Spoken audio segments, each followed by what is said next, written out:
أعوذ بالله من الشيطان الرجيم. بسم الله الرحمن الرحيم. قد أفلح المؤمنون الذين هم في صلاتهم خاشعون والذين هم عن اللغو معرضون والذين هم للزكاة فاعلون والذين هم لفروجهم حافظون إلا على أزواجهم أو ما ملكت أيمانهم فإنهم غير ملومين. فمن ابتغى وراء ذلك فأولئك هم العادون والذين هم لأماناتهم وعهدهم راعون والذين هم على صلواتهم يحافظون. أولئك هم الوارثون الذين يرثون الفردوس هم فيها خالدون. ولقد خلقنا الإنسان من سلالة من طين ثم جعلناه نطفة في قرار مكين ثم خلقنا النطفة علقة فخلقنا العلقة مضغة فخلقنا المضغة عظاما فكسونا العظام لحما ثم أنشأناه خلقا آخر فتبارك الله أحسن الخالقين. ثم إنكم بعد ذلك لميتون ثم إنكم يوم القيامة تبعثون. ولقد خلقنا فوقكم 7 طرائق وما كنا عن الخلق غافلين. وأنزلنا من السماء ماء بقدر فأسكناه في الأرض وإنا على ذهاب به لقادرون. فأنشأنا لكم به جنات من نخيل وأعناب لكم فيها فواكه كثيرة ومنها تأكلون. وشجرة تخرج من طور سيناء تنبت بالدهن وصبغ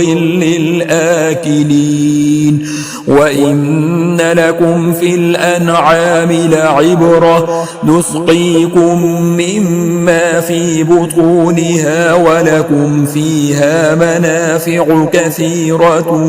ومنها تأكلون وعليها وعلى الفلك تحملون. ولقد أرسلنا نوحا إلى قومه فقال يا قوم اعبدوا الله ما لكم من إله غيره أفلا تتقون. فقال الملأ الذين كفروا من قومه ما هذا إلا بشر مثلكم يريد أن يتفضل عليكم ولو شاء الله لأنزل ملائكة ما سمعنا بهذا في آبائنا الأولين إن هو إلا رجل به جنة فتربصوا به حتى حين قال رب انصرني بما كذبون فأوحينا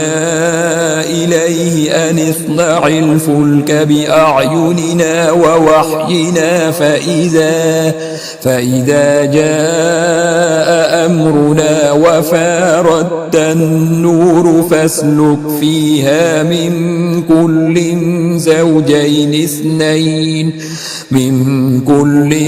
زوجين اثنين وأهلك إلا من سبق عليه القول منهم ولا تخاطبني في الذين ظلموا إنهم مغرقون فإذا استويت أنت ومن معك على الفلك فقل الحمد لله الذي نجانا من القوم الظالمين وقل رب أنزلني منزلا مباركا وأنت خير المنزلين إن في ذلك لآيات وإن كنا لمبتلين ثم أنشأنا من بعدهم قرنا آخرين فأرسلنا فيهم رسولا منهم أن اعبدوا الله ما لكم من إله غيره أفلا تتقون وقال الملأ من قومه الذين كفروا وكذبوا بلقاء الآخرة وأترفناهم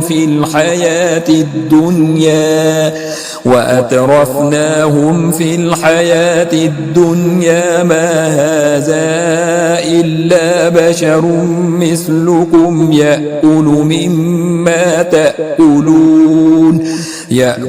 مما تأكلون منه ويشرب مما تشربون ولئن أطعتم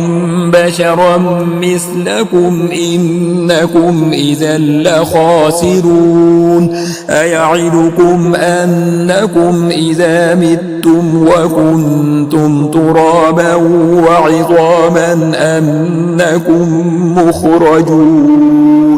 هيهات هيهات لما توعدون إن هي إلا حياتنا الدنيا نموت ونحيا وما نحن بمبعوثين إن هو إلا رجل افترى على الله كذبا وما نحن له بمؤمنين قال رب انصرني بما كذبون قال عما قليل ليصبحن نادمين فأخذتهم الصيحة بالحق فجعلناهم غثاء فبعدا للقوم الظالمين ثم أنشأنا من بعدهم قرونا آخرين ما تسبق من أمة أجلها وما يستأخرون ثم أرسلنا رسلنا تترى كلما جاء أمة رسولها كذبوه فأتبعنا بعضهم بعضا وجعلناهم أحاديث فبعدا لقوم لا يؤمنون ثم أرسلنا موسى وأخاه هارون بآياتنا وسلطان مبين إلى فرعون وملئه فاستكبروا وكانوا قوما عالين فقالوا أنؤمن لبشرين مثلنا وقومهما لنا عابدون فكذبوهما فكانوا من المهلكين ولقد آتينا موسى الكتاب لعلهم يهتدون وجعلنا ابن مريم وأمه آية وآويناهما إلى ربوة ذات قرار ومعين يا أيها الرسل كلوا من الطيبات واعملوا صالحا إني بما تعملون عليم وإن هذه أمتكم أمة واحدة وأنا ربكم فاتقون فتقطعوا أمرهم بينهم زبرا كل حزب بما لديهم فرحون فذرهم في غمرتهم حتى حين أيحسبون أن ما نمدهم به من مال وبنين نسارع لهم في الخيرات بل لا يشعرون إن الذين هم من خشية ربهم مشفقون والذين هم بآيات ربهم يؤمنون والذين هم بربهم لا يشركون والذين يؤتون ما آتوا وقلوبهم وجلة أنهم إلى ربهم راجعون أولئك يسارعون في الخيرات وهم لها سابقون ولا نكلف نفسا إلا وسعها ولدينا كتاب ينطق بالحق وهم لا يظلمون بل قلوبهم في غمرة من هذا ولهم أعمال من دون ذلك هم لها عاملون حتى إذا أخذنا مترفيهم بالعذاب إذا هم يجأرون لا تجأروا اليوم إنكم منا لا تنصرون قد كانت آياتي تتلى عليكم فكنتم على أعقابكم تنكصون مستكبرين به سامرا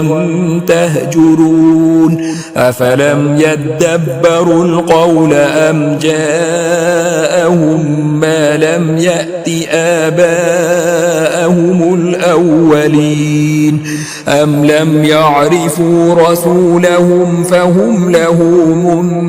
منكرون أم يقولون به جنة بل جاءهم بالحق وأكثرهم للحق كارهون ولو اتبع الحق أهواءهم لفسدت السماوات والأرض ومن فيهن بل أتيناهم بذكرهم فهم عن ذكرهم معرضون أم تسألهم خرجا فخراج ربك خير وهو خير الرازقين وإنك لتدعوهم إلى صراط مستقيم وإن الذين لا يؤمنون بالآخرة عن الصراط لناكبون ولو رحمناهم وكشفنا ما بهم من ضر للجوا في طغيانهم يعمهون ولقد أخذناهم بالعذاب فما استكانوا لربهم وما يتضرعون حتى إذا فتحنا عليهم بابا ذا عذاب شديد إذا هم فيه مبلسون وهو الذي أنشأ لكم السمع والأبصار والأفئدة قليلا ما تشكرون وهو الذي ذرأكم في الأرض وإليه تحشرون وهو الذي يحيي ويميت وله اختلاف الليل والنهار أفلا تعقلون بل قالوا مثل ما قال الأولون قالوا أئذا متنا وكنا ترابا وعظاما أئنا لمبعوثون لقد وعدنا نحن وآباؤنا هذا من قبل إن هذا إلا أساطير الأولين قل لمن الأرض ومن فيها إن كنتم تعلمون سيقولون لله قل أفلا تذكرون قل من رب السماوات السبع ورب العرش العظيم سيقولون لله قل أفلا تتقون قل من بيده ملكوت كل شيء وهو يجير ولا يجار عليه إن كنتم تعلمون سيقولون لله قل فأنى تسحرون بل أتيناهم بالحق وإنهم لكاذبون ما اتخذ الله من ولد وما كان معه من إله إذا لذهب كل إله بما خلق ولعلى بعضهم على بعض سبحان الله عما يصفون عالم الغيب والشهادة فتعالى عما يشركون قل رب إما تريني ما يوعدون رب فلا تجعلني في القوم الظالمين وإنا على أن نريك ما نعدهم لقادرون ادفع بالتي هي أحسن السيئة نحن أعلم بما يصفون وقل رب أعوذ بك من همزات الشياطين وأعوذ بك رب أن يحضرون حتى إذا جاء أحدهم الموت قال رب ارجعون لعلي أعمل صالحا فيما تركت كلا إنها كلمة هو قائلها ومن ورائهم برزخ إلى يوم يبعثون فإذا نفخ في الصور فلا أنساب بينهم يومئذ ولا يتساءلون فمن ثقلت موازينه فأولئك هم المفلحون ومن خفت موازينه فأولئك الذين خسروا أنفسهم في جهنم خالدون تلفح وجوههم النار وهم فيها كالحون ألم تكن آياتي تتلى عليكم فكنتم بها تكذبون قالوا ربنا غلبت علينا شقوتنا وكنا قوما ضالين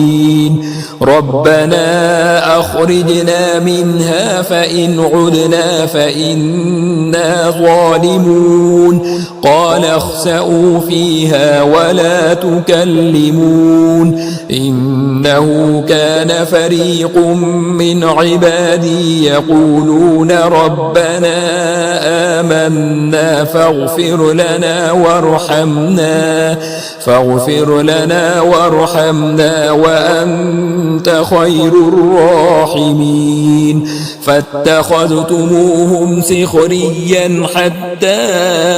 أنسوكم ذكري وكنتم منهم تضحكون إني جزيتهم اليوم بما صبروا أنهم هم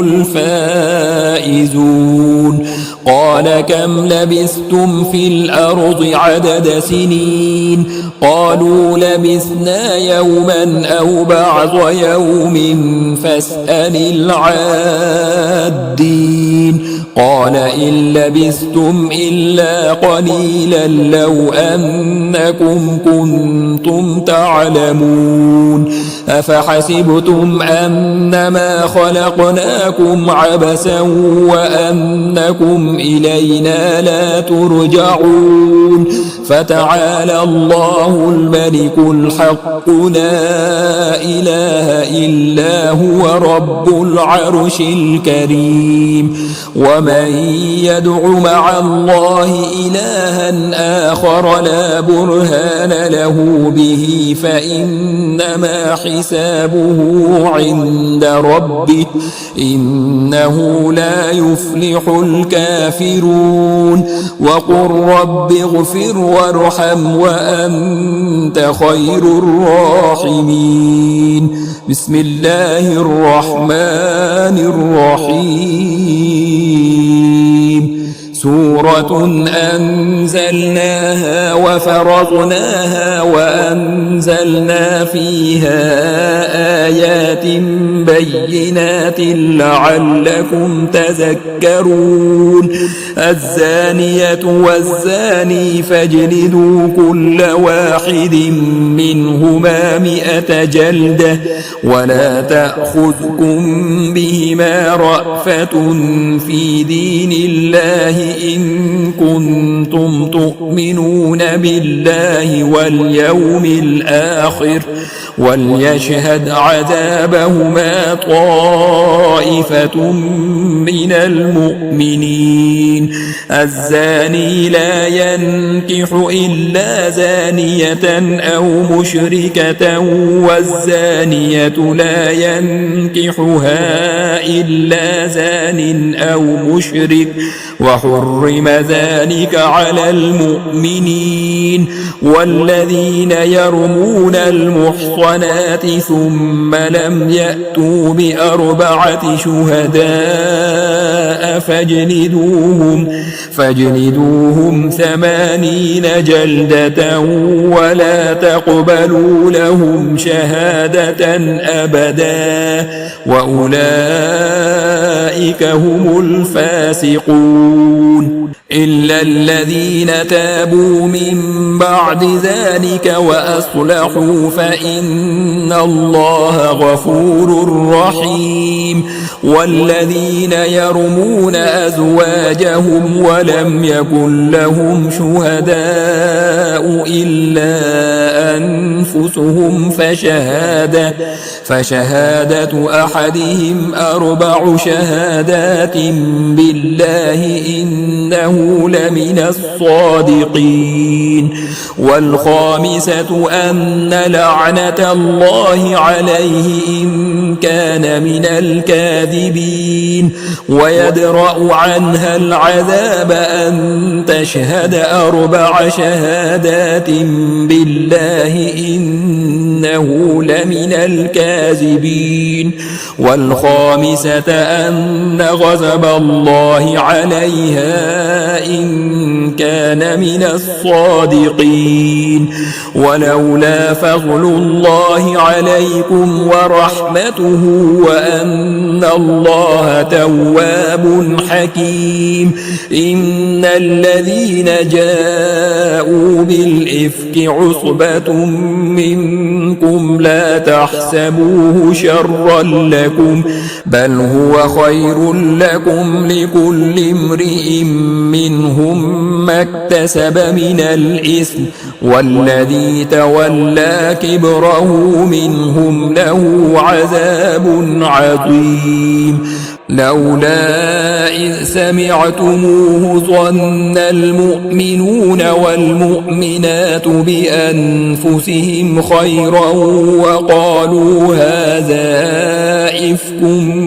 مبين لولا جاءوا عليه بأربعة شهداء فإذ لم يأتوا بالشهداء فأولئك عند الله هم الكاذبون ولولا فضل الله عليكم ورحمته في الدنيا والآخرة لمسكم فيما أفضتم فيه عذاب عظيم إذ تلقونه بألسنتكم وتقولون بأفواهكم ما ليس لكم به علم وتحسبونه هينا وهو عند الله عظيم ولولا إذ سمعتموه قلتم ما يكون لنا أن نتكلم بهذا سبحانك هذا بهتان عظيم يعظكم الله أن تعودوا لمثله أبدا إن كنتم مؤمنين ويبين الله لكم الآيات والله عليم حكيم إن الذين يحبون أن تشيع الفاحشة في الذين آمنوا لهم عذاب أليم في الدنيا والآخرة والله يعلم وأنتم لا تعلمون ولولا فضل الله عليكم ورحمته وأن الله رؤوف رحيم يا أيها الذين آمنوا لا تتبعوا خطوات الشيطان ومن يتبع خطوات الشيطان فإنه يأمر بالفحشاء والمنكر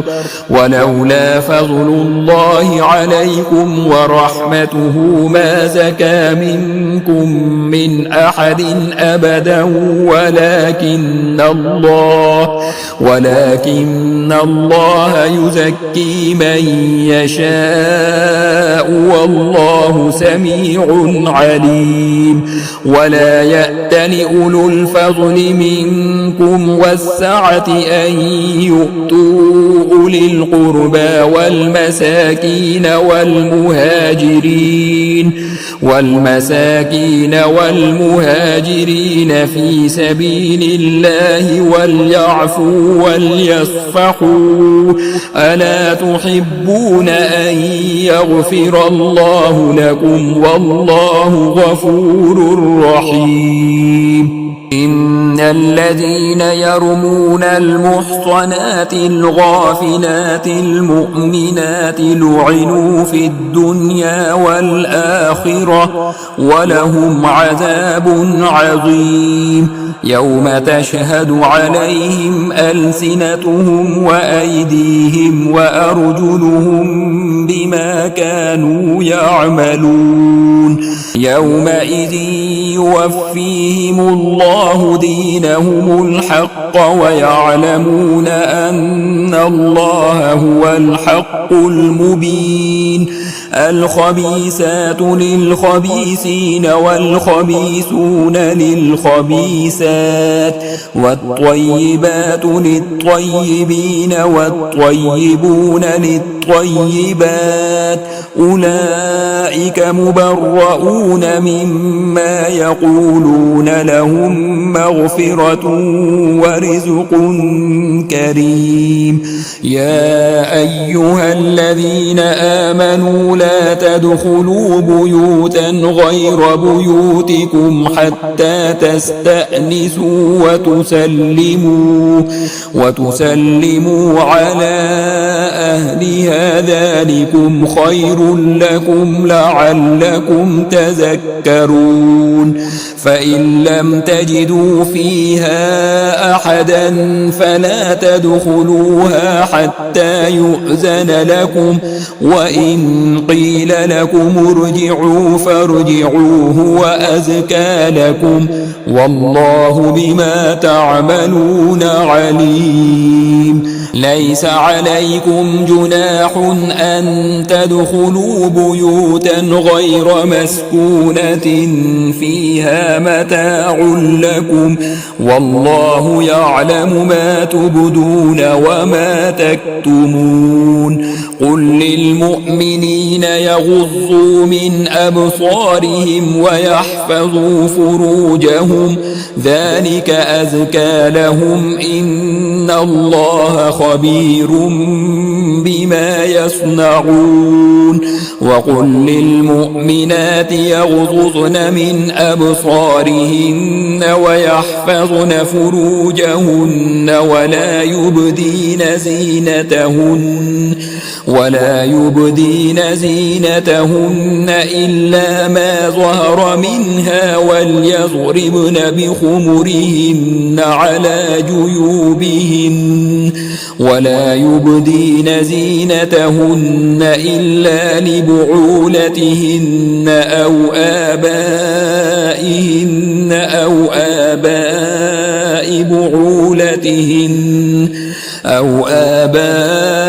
بعولتهن أو أبنائهن أو أبناء بعولتهن أو إخوانهن أو بني إخوانهن أو بني أخواتهن أو نسائهن أو ما ملكت أيمانهن أم التابعين غير أولي الإربة من الرجال أم الطفل الذين لم يظهروا على عورات النساء ولا يضربن بأرجلهن ليعلم ما يخفين من زينتهن وتوبوا إلى الله جميعا أيها المؤمنون لعلكم تفلحون وأنكحوا الأيام منكم والصالحين من عبادكم وإمائكم إن يكونوا فقراء يغنهم الله من فضله والله واسع عليم وليستعفف الذين لا يجدون نكاحا حتى يغنيهم الله من فضله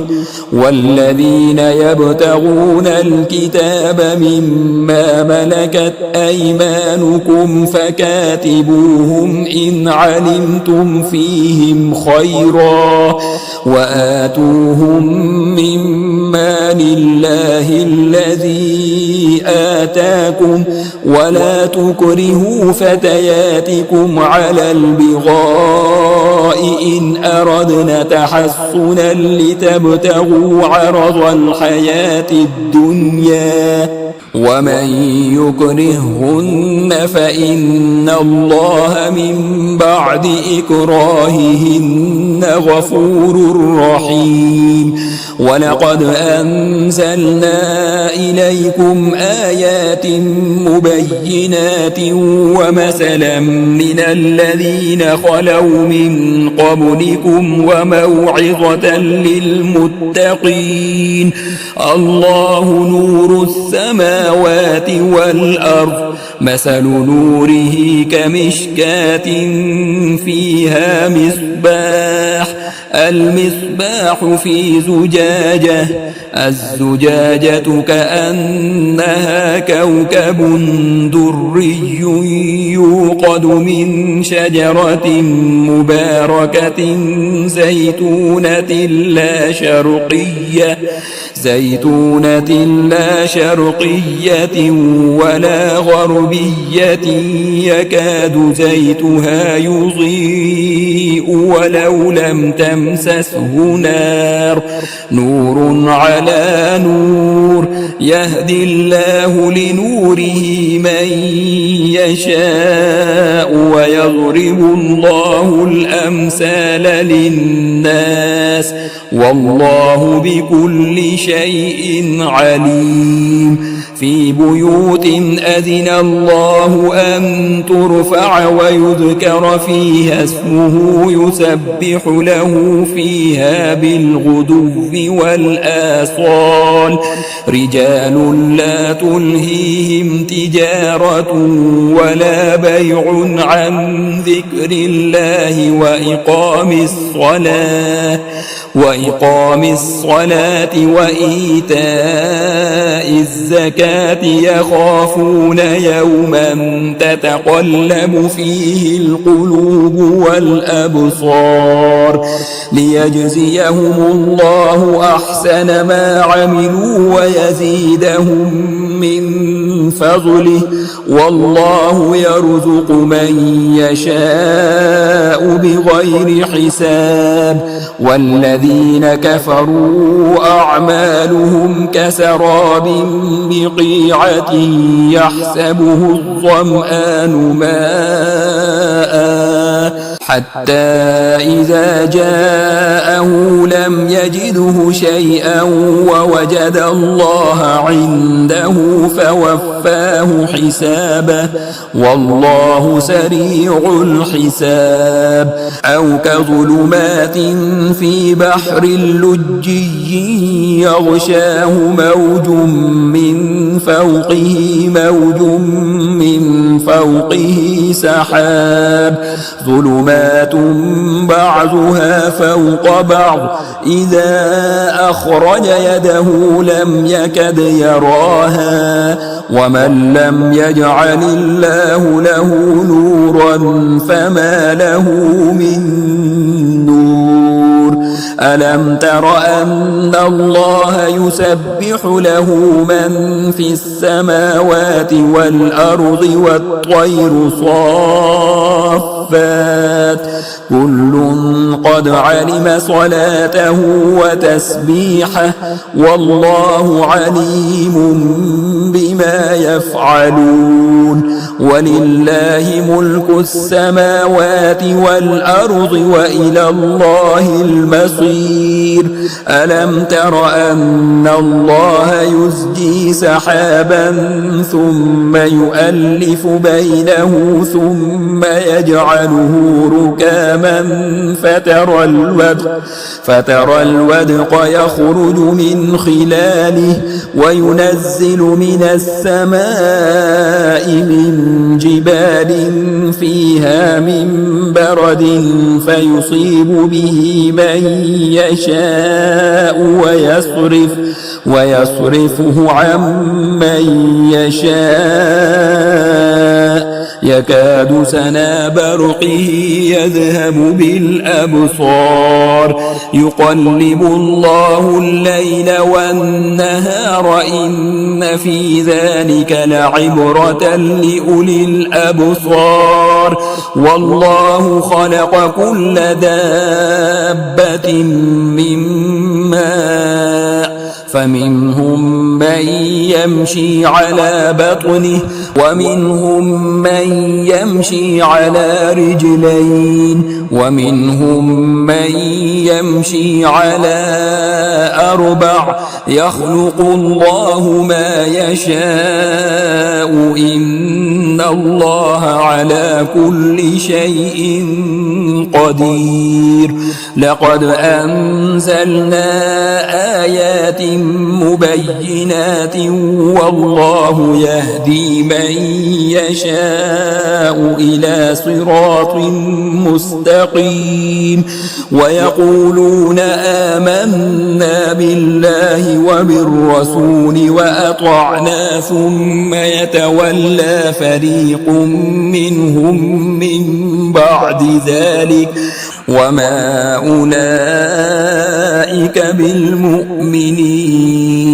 وإذا دعوا إلى الله ورسوله ليحكم بينهم إذا فريق منهم معرضون وإن يكن لهم الحق يأتوا إليه مذعنين أفي قلوبهم مرض أم ارتابوا أم يخافون أن يحيف الله عليهم ورسوله بل أولئك هم الظالمون إنما كان قول المؤمنين إذا دعوا إلى الله ورسوله ليحكم بينهم أن يقولوا سمعنا وأطعنا وأولئك هم المفلحون ومن يطع الله ورسوله ويخشى الله ويتقه فأولئك هم الفائزون وأقسموا بالله جهد أيمانهم لئن أمرتهم ليخرجن قل لا تقسموا طاعة معروفة إن الله خبير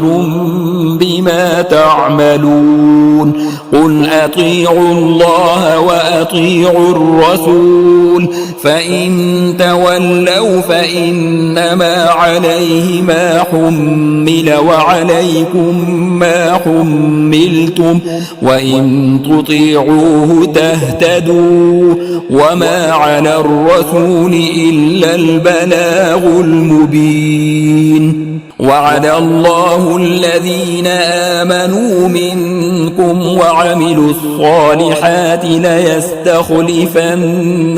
في الأرض كما استخلف الذين من قبلهم وليمكنن لهم دينهم الذي ارتضى لهم وليبدلنهم من بعد خوفهم أمنا يعبدونني لا يشركون بي شيئا ومن كفر بعد ذلك فأولئك هم الفاسقون وأقيموا الصلاة وآتوا الزكاة وأطيعوا الرسول لعلكم ترحمون لا تحسبن الذين كفروا معجزين في الأرض ومأواهم النار ولبئس المصير يا أيها الذين آمنوا ليستأذنكم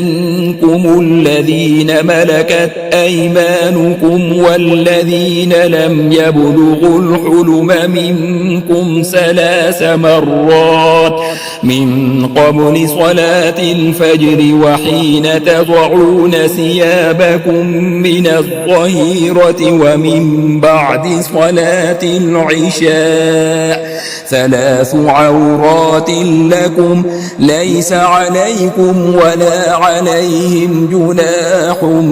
بعدهن طوافون عليكم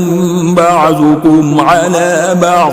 كذلك يبين الله لكم الآيات والله عليم حكيم وإذا بلغ الأطفال منكم الحلم فليستأذنوا كما استأذن الذين من قبلهم كذلك يبين الله لكم آياته والله عليم حكيم والقواعد من النساء اللاتي لا يرجون نكاحا فليس عليهن جناح أن يضعن ثيابهن غير متبرجات بزينة وأن يستعففن خير لهن والله سميع عليم ليس على الأعمى حرج ولا على الأعرج حرج ولا على المريض حرج ولا على أنفسكم أن تأكلوا من بيوتكم أو بيوت آبائكم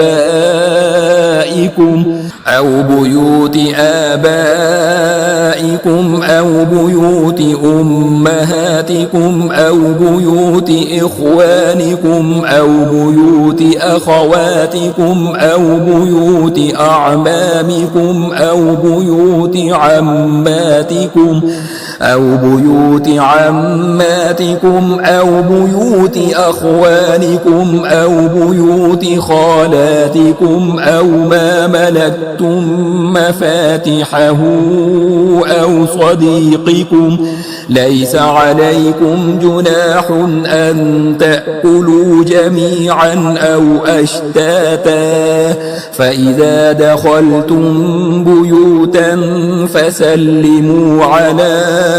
أنفسكم تحية من عند الله مباركة طيبة كذلك يبين الله لكم الآيات لعلكم تعقلون إنما المؤمنون الذين آمنوا بالله ورسوله وإذا كانوا معه على أمر جامع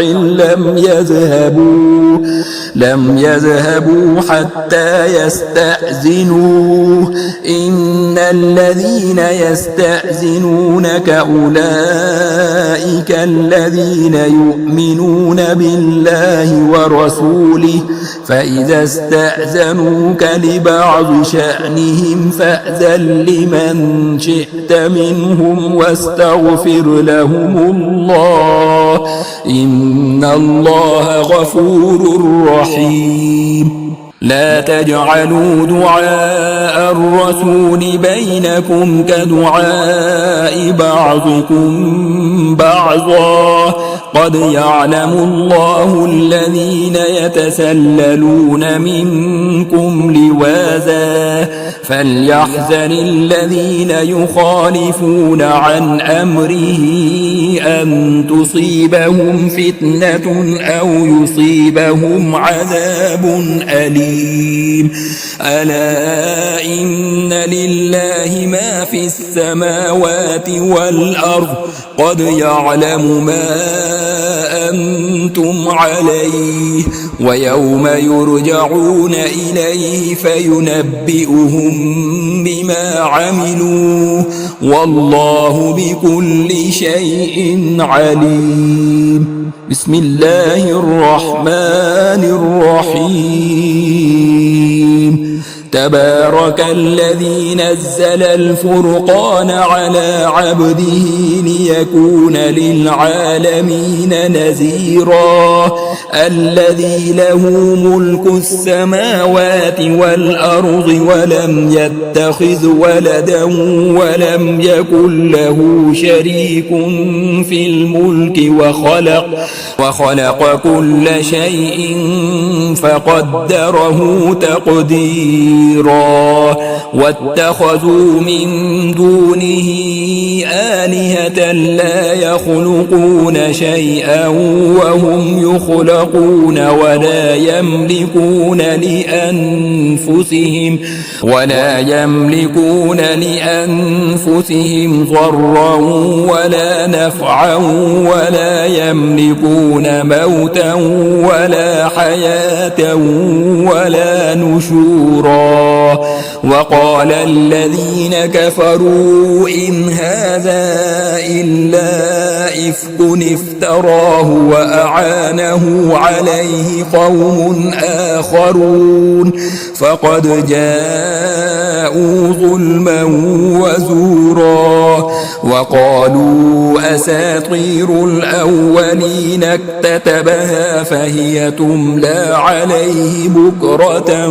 وأصيلا قل أنزله الذي يعلم السر في السماوات والأرض إنه كان غفورا رحيما وقالوا ما لهذا الرسول يأكل الطعام ويمشي في الأسواق لولا أنزل إليه ملك فيكون معه نذيرا أو يلقى إليه كنز أو تكون له جنة يأكل منها وقال الظالمون إن تتبعون إلا رجلا مسحورا انظر كيف ضربوا لك الأمثال فضلوا فلا يستطيعون سبيلا تبارك الذي إن شاء جعل لك خيرا من ذلك جنات تجري من تحتها الأنهار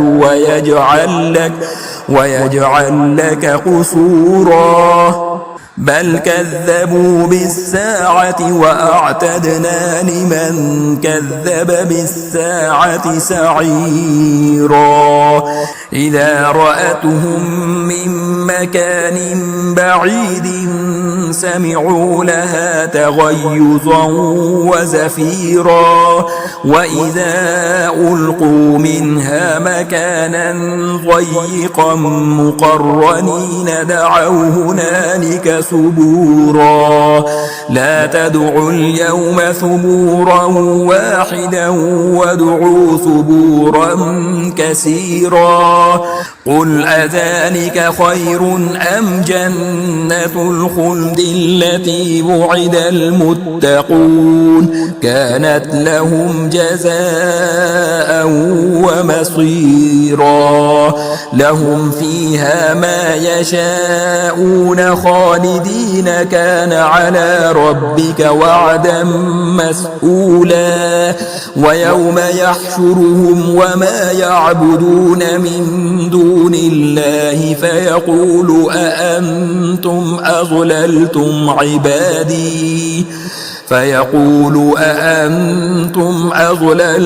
عبادي هؤلاء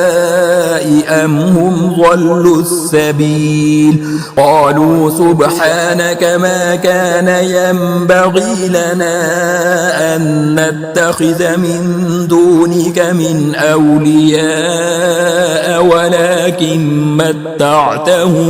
ولكن متعتهم وآباءهم حتى نسوا الذكر وكانوا قوما بورا فقد كذبوكم بما تقولون فما تستطيعون صرفا